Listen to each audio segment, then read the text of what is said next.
What do you do when the truth isolates you? When doing what's right doesn't earn respect, but resistance? When standing firm doesn't make you admired, but alone?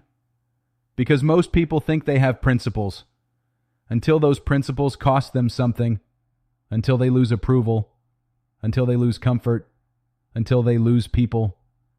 And that's where almost everyone folds, not because they don't know the truth, but because they're afraid to stand alone in it.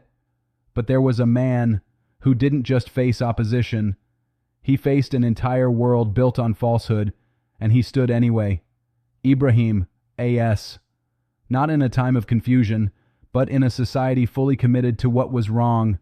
Idols everywhere, beliefs passed down without question, traditions protected without thought, and no one challenged it.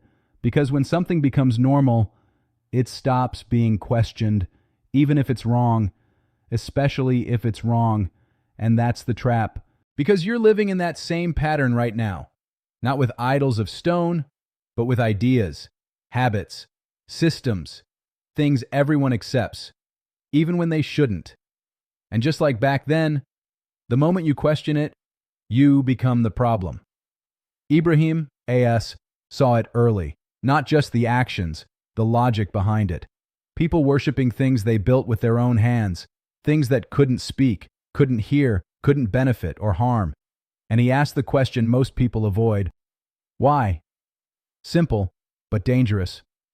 Because questioning falsehood threatens everyone who's comfortable in it. And that's the first step to standing alone. Seeing clearly, when everyone else is blind by choice. He didn't stay silent. He didn't blend in. He didn't say, "This is just how things are."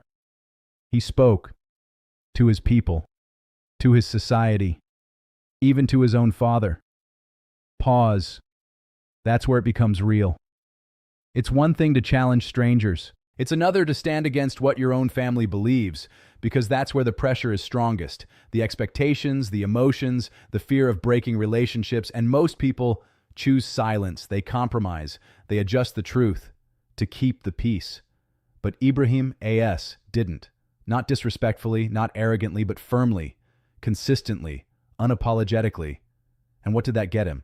Acceptance? Understanding? No. Rejection, mockery, threats. Because truth doesn't always feel like relief. Sometimes it feels like disruption.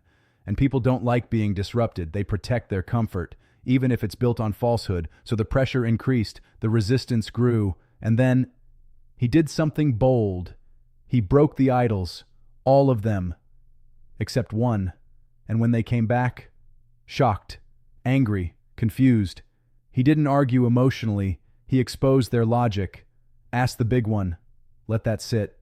It wasn't just rebellion.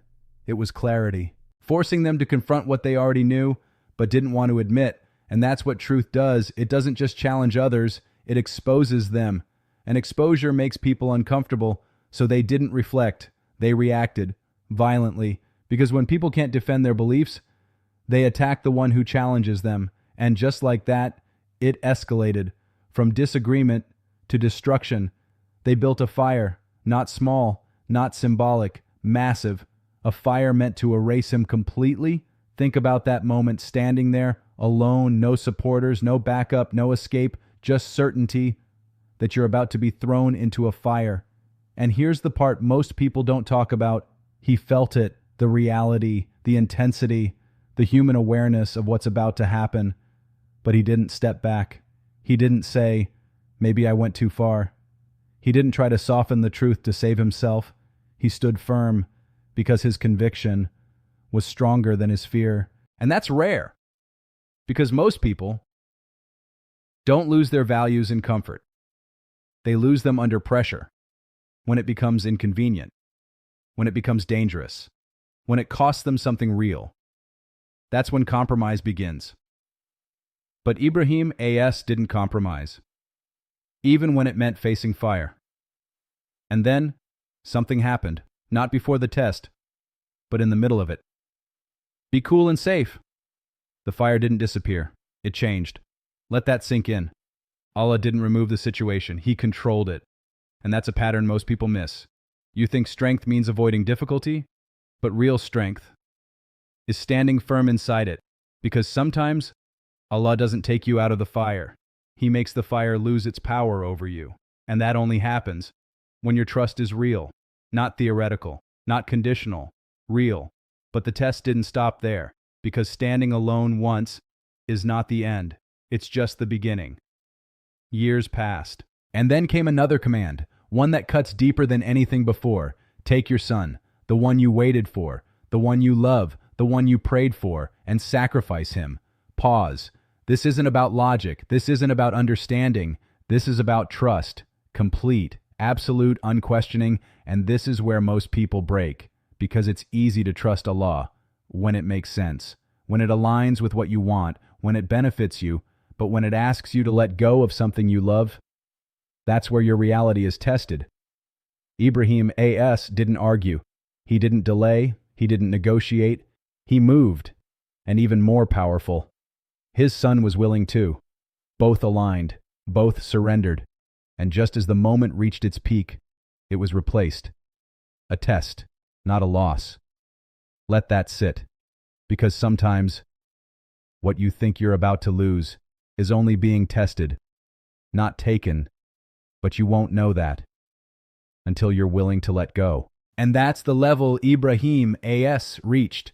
A level where his connection with Allah was stronger than his attachment to anything else.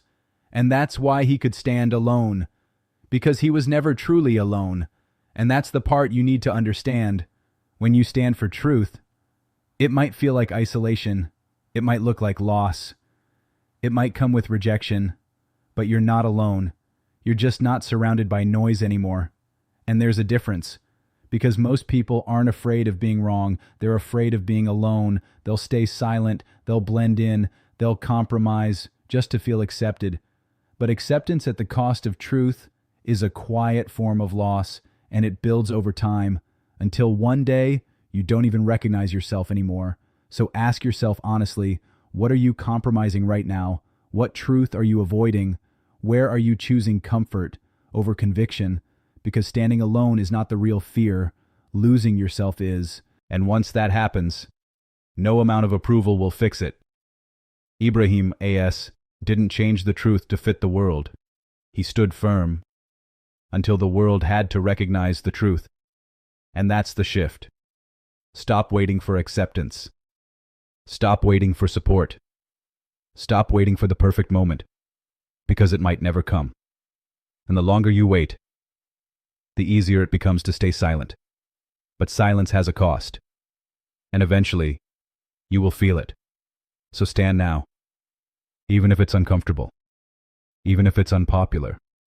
Even if it feels like you're the only one. Because you're not. And you never were. If this made you uncomfortable, good. That means you're facing something real. And if this changed your perspective, subscribe. Because the next video might change your life.